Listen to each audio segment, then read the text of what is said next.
Bismillahirrahmanirrahim. Assalamualaikum warahmatullahi wabarakatuh.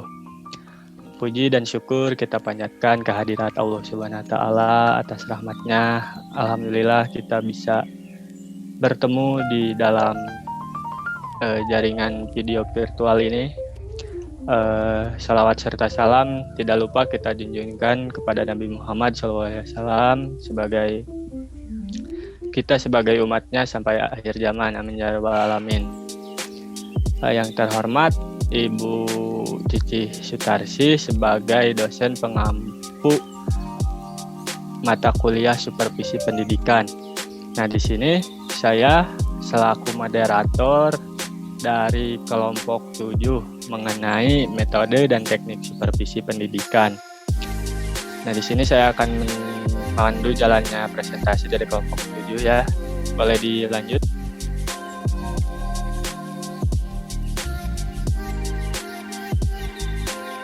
Nah, di sini ada anggota kelompoknya sendiri. Yang pertama ada Ida Siti Rahmawati dengan NIM 2003518. Ada Salma Nurillah dengan NIM 2001349. Ada Nur Oktaviani dengan NIM 1950300111001. Ada Tesalonika dengan NIM 195030900111017. Dan yang terakhir ada Rahma Sofiana dengan NIM 1950309071105. Boleh di next. Nah, selanjutnya ada pengertian supervisi pendidikan yang akan dipaparkan oleh Nur Oktaviani. Kepadanya dipersilahkan. Baik, terima kasih moderator atas waktunya. Jadi supervisi itu merupakan suatu dorongan, bimbingan, dan juga kesempatan untuk mengembangkan keterampilan guru dalam implementasi pendidikan dan pembelajaran. Nah, misalnya itu mengembangkan alat pembelajaran dan metode pengajaran yang lebih baik. Nah, fungsi dari supervisi pendidikan itu sendiri adalah untuk mekanisme dalam meningkatkan kemampuan profesional dalam proses mewujudkan pembelajaran peserta didik yang lebih baik melalui pembelajaran dan juga pengajaran yang lebih baik juga. Next.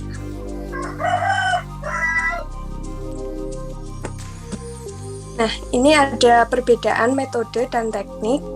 Nah, untuk metode merupakan suatu cara yang ditempuh oleh seorang supervisor pendidikan guna merumuskan tujuan yang hendak dicapai baik oleh sistem perorangan maupun kelembagaan pendidikan itu sendiri. Nah, sedangkan teknik itu merupakan langkah-langkah konkret yang dilakukan oleh seorang supervisor. Next. Nah, ini ada metode supervisi pendidikan.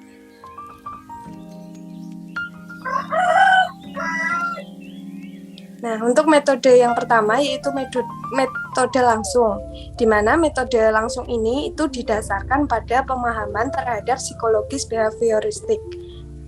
Nah, untuk perilaku yang ada dalam metode langsung ini antara lain yaitu menjelaskan, menyajikan, mengarahkan, memberi contoh, menerapkan tolak ukur, dan juga menguatkan. Next. Nah, untuk metode yang kedua yaitu metode tidak langsung. Nah, metode ini itu didasarkan pada pemahaman psikologis humanistik. Nah, untuk perilaku dalam metode tidak langsung ini antara lain yaitu mendengarkan, memberi penguatan, menjelaskan, menyajikan, dan juga memecahkan masalah. Nah, untuk metode yang ketiga yaitu metode kolaboratif. Di mana metode ini itu didasarkan pada pemahaman psikologis kognitif.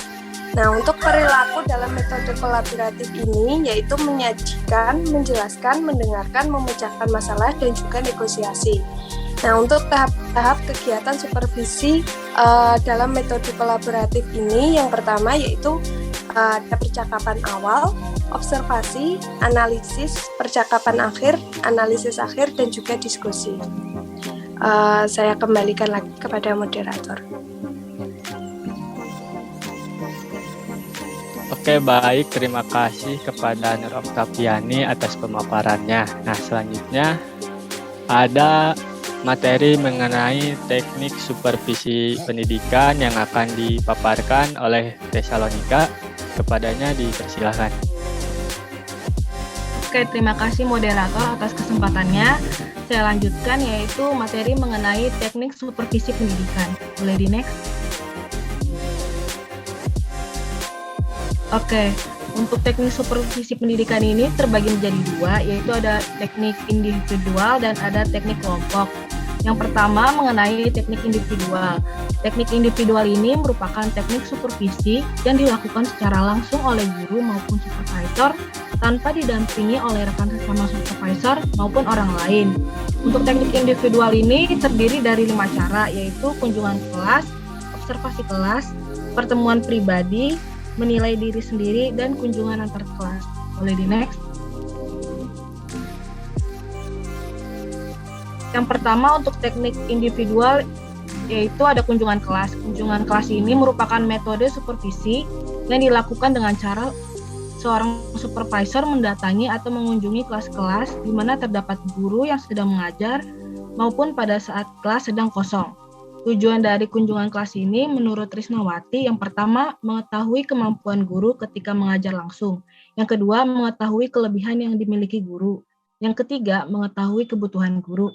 Yang keempat mendapatkan data dan informasi mengenai rencana penyusunan supervisi. Yang kelima memotivasi guru. Yang keenam mengetahui usaha guru dalam melaksanakan saran dari supervisor. Dan yang terakhir menumbuhkan sikap kepercayaan terhadap guru. Next.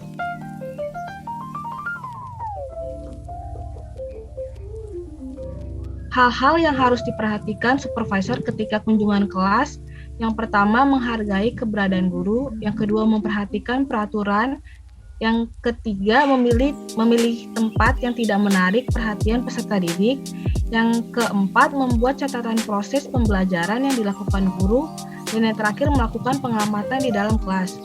4 tahap yang dilakukan dalam kunjungan kelas antara lain. Yang pertama tahap persiapan, yang kedua tahap pengamatan, yang ketiga tahap akhir kunjungan, dan yang terakhir tahap tindak lanjut. Dan untuk jenis kunjungan kelas ini ada kunjungan kelas yang direncanakan dan kunjungan kelas tanpa perencana. Next. Oke, untuk teknik individu yang kedua yaitu ada observasi kelas. Observasi kelas ini hampir sama dengan kunjungan kelas. Pembedanya yaitu dalam melakukan pengamatan, yaitu menggunakan instrumen supervisi dalam bentuk checklist. Menurut Sahertian, kegiatan observasi kelas dapat dibedakan menjadi dua, yaitu observasi langsung dan tidak langsung. Untuk aspek-aspek yang menjadi fokus penilaian dalam kegiatan observasi kelas, yang pertama, usaha-usaha dan aktivitas guru dan siswa dalam proses pembelajaran. Yang kedua, cara menggunakan media pengajaran. Yang ketiga, variasi metode pengajaran. Yang keempat, ketepatan penggunaan media pembelajaran. Yang kelima, ketepatan penggunaan metode. Dan yang terakhir, reaksi mental para siswa dalam proses pembelajaran. Next.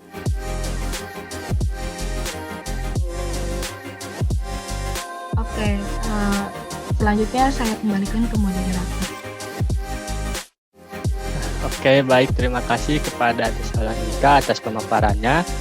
Selanjutnya masih di materi yang sama, masih di materi teknik ya. Materi selanjutnya akan dijelaskan oleh Rahma Sofiana. Kepadanya dipersilakan. Baik, terima kasih atas waktunya moderator. Jadi saya akan menjelaskan pertemuan pribadi.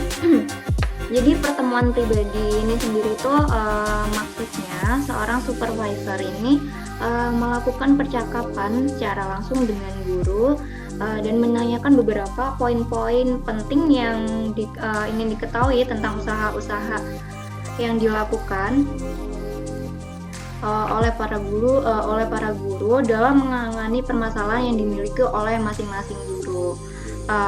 Tujuan dari metode ini antara lain, yang pertama, memberikan kemungkinan pertumbuhan atau perkembangan jabatan seorang guru melalui pemecahan masalah yang dihadapi.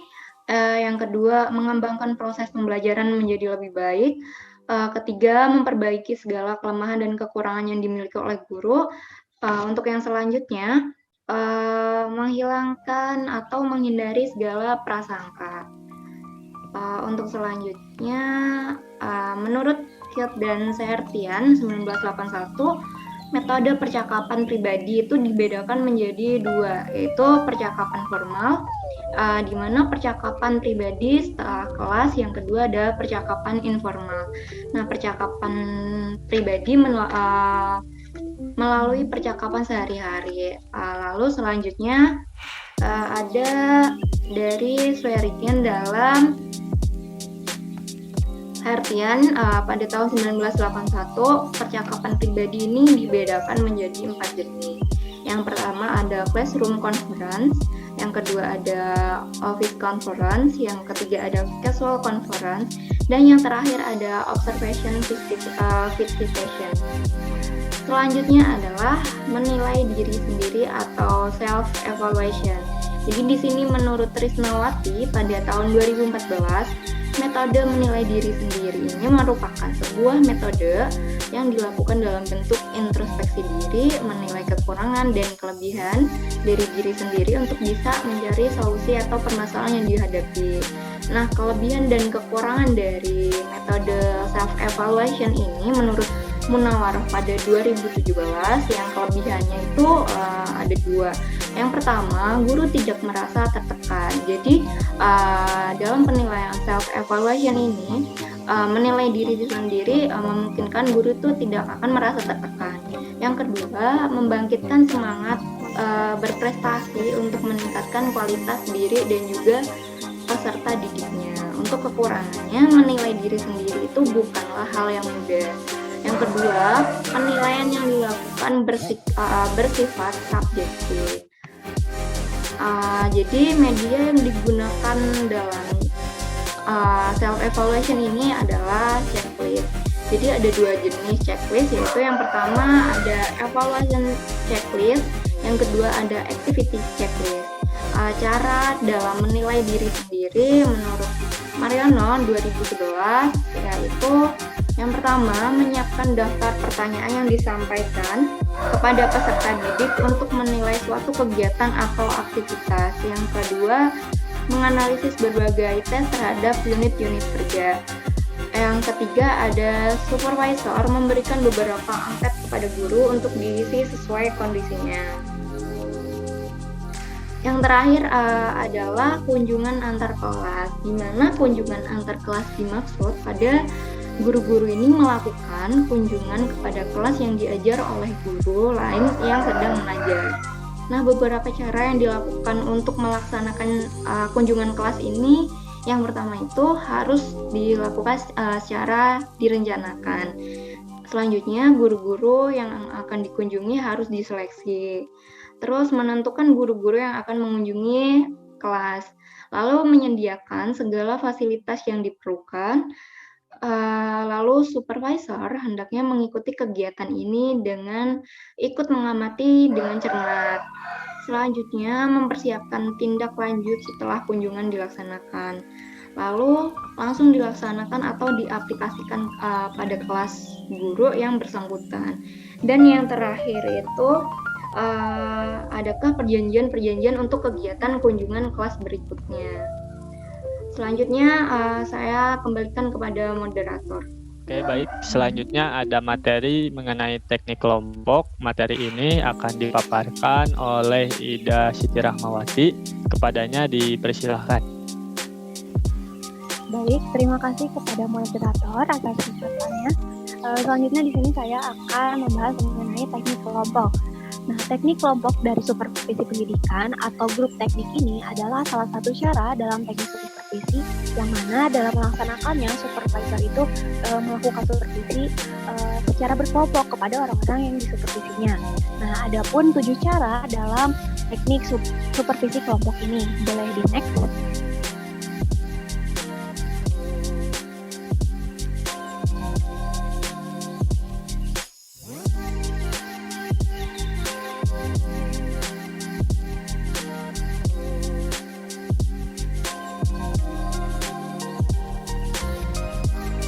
pertama ada pertemuan orientasi bagi guru baru. Nah, seperti yang kita tahu gitu ya, orientasi ini adalah perkenalan bagi seseorang untuk masuk kepada lingkungan barunya. Nah, dalam pertemuan orientasi guru baru ini, pertemuan pertama bagi guru-gurunya itu dilakukan di sekolahnya, dan juga kegiatan yang dilakukan dalam orientasi ini adalah yang pertama adalah penjelasan mengenai sistem kerja sekolah, lalu yang selanjutnya adalah proses dan mekanisme administrasi serta organisasi sekolah.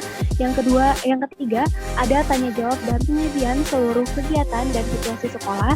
Lalu selanjutnya biasanya kegiatan ini tuh diikuti dengan tindak lanjut dalam bentuk diskusi kelompok, yang mana di situ bisa juga dengan tanya jawab gitu antara guru-guru baru terhadap orang-orang yang tadi melakukan orientasi. Lalu yang selanjutnya adalah kunjungan ke tempat-tempat yang akan digunakan sebagai sarana dan prasarana penunjang pembelajaran. Jadi pada tahap pertemuan orientasi bagi guru baru ini adalah pemberian informasi-informasi yang menyeluruh gitu terkait dengan iklim sekolahnya, iklim belajarnya, budayanya, lalu juga bagaimana cara mengajarnya, administrasi sekolahnya, serta sarana dan prasarana apa saja yang digunakan untuk menunjang proses pembelajaran di sekolah tersebut. Boleh di next.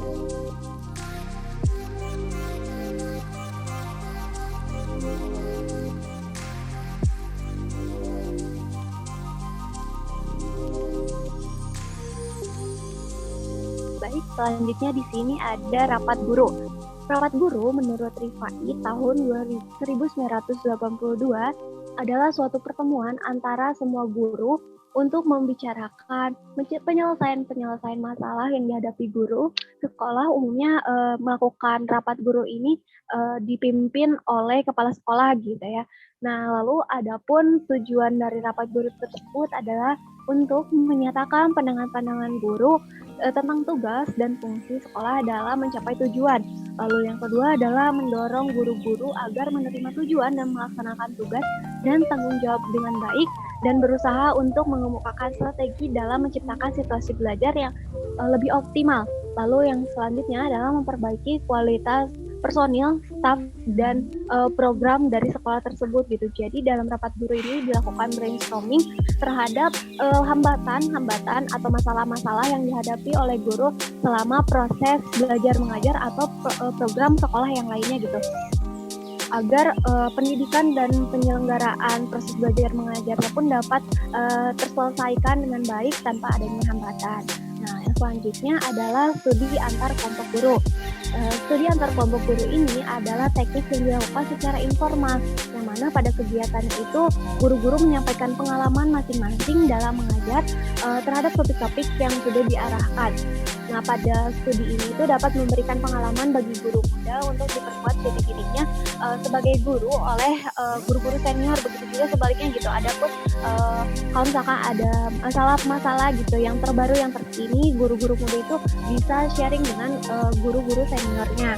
Nah, adapun tujuan dari studi antar kelompok guru ini adalah yang pertama, memberikan kemudahan bagi guru-guru untuk mendapatkan bantuan pemecahan masalah pada materi pengajaran, bertukar pikiran dan berbicara dengan sesama guru, meningkatkan kualitas penguasaan materi dan kualitas dalam memberi layanan pendidikan. Sehingga hasil yang diharapkan dari studi antar kelompok guru ini adalah kualitas pembelajaran di setiap kelas dalam sekolah itu bisa sama dan rata tanpa adanya ketimpangan. Mungkin cukup sekian yang dapat saya sampaikan. Saya kembalikan kepada Selanjutnya masih di materi yang sama. Materi ini akan dijelaskan atau dipaparkan oleh Salma Nurillah. Kepadanya dipersilakan. Baik, terima kasih sebelumnya kepada moderator yang telah memberikan saya kesempatan. Dilanjut mengenai teknik supervisi pendidikan secara berkelompok. Nah, di sini ada diskusi panel. Jadi diskusi panel adalah teknik dalam bentuk kegiatan kelompok dalam situasi tatap muka yang dilakukan oleh guru bersama supervisor. Jadi tujuan teknik diskusi panel ini untuk menumbuhkan sikap pengetahuan dan keterampilan dari guru. Sebenarnya diskusi panel ini hampir mirip dengan rapat guru atau FGD, Focus Group Discussion, tapi lebih memperhatikan kepada keterampilan dari seorang guru. Selain itu juga, tujuan dari teknik diskusi panel ini untuk menjajaki suatu masalah secara terbuka agar memperoleh lebih banyak pengetahuan mengenai masalah yang dihadapi dari berbagai sudut pandang dalam kegiatan belajar mengajar yang dilakukan oleh guru. Boleh di next. Selanjutnya ada seminar. Seperti yang kita ketahui bahwa seminar kegiatannya itu membahas suatu masalah yang disampaikan oleh pemateri dan yang diberikan kepada partisipan untuk menanggapi permasalahan tersebut gitu yang akan dibahas. Nah, seminar ini bermaksud untuk memanfaatkan sebaik-baiknya produktivitas berpikir secara berkelompok, berupa saling bertukar pengalaman dan saling koreksi antar anggota kelompok, antar supervisor dan juga guru. Nah, seminar juga bertujuan untuk mengadakan intensifikasi, integrasi, serta aplikasi pengetahuan. Contohnya bagaimana seminar seperti metode, alat, bahan, pendidikan yang baik itu seperti apa. Contohnya seperti itu. Selain itu juga dalam seminar bisa membahas mengenai pengertian, keterampilan para partisipan dalam satu latihan yang intensif dengan mendapatkan bimbingan yang intensif pula. Nah, selain dari seminar, ada pun demonstrasi mengajar. Demonstrasi mengajar atau peragaan mengajar adalah usaha meningkatkan belajar mengajar dengan cara mendemonstrasikan cara mengajar di hadapan guru-guru yang lainnya dalam mengenalkan berbagai aspek dalam mengajar di kelas oleh seorang supervisor. Jadi, demonstrasi mengajar ini bertujuan dalam membantu mengembangkan pengajaran yang efektif bagi guru. Boleh di next. Yang terakhir yaitu ada field trip. Nah, field trip ini bisa juga disebut sebagai studi banding. Nah, atau perjalanan sekolah, gitu ya. Jadi field trip ini suatu cara di mana guru-guru melakukan kunjungan ke sekolah-sekolah yang lebih maju untuk memperkaya pengalaman belajar mengajar, terutama bagi guru-guru yang mengalami masalah dalam tugas, sehingga mereka mendapatkan semacam selingan atau refreshing setelah melakukan pekerjaan rutin di sekolah. Nah, dalam field group ini atau field trip ini, guru-guru harus berperan aktif dalam mempelajari apa yang ditemukan di sekolah tujuannya. Jadi untuk melihat apa kelebihan dari sekolah lain, serta harus bisa belajar kekurangan apa yang ada di sekolah kita. Bisa dilakukan analisis SWOT dari sekolah yang dikunjungi. Seperti itu mungkin yang dapat saya paparkan. Saya kembalikan lagi kepada moderator. Baik, terima kasih kepada Salma atas pemaparannya. Cukup sekian dari kelompok 7 yang telah menjelaskan atau memaparkan materi mengenai metode dan teknik supervisi. Nah, di sini juga teman-teman jika ada yang ingin bertanya mengenai materi yang telah dipaparkan tadi, boleh saja langsung menuliskan pertanyaannya di kolom chat gitu ya, atau di kolom komentar. Nah, mungkin cukup sekian dari kelompok 7. Mohon maaf bila ada salah tutur kata maupun ada kendala apapun. Terima kasih, mohon maaf. Sekali lagi, wabillahi taufiq wal hidayah. Wassalamualaikum warahmatullahi wabarakatuh.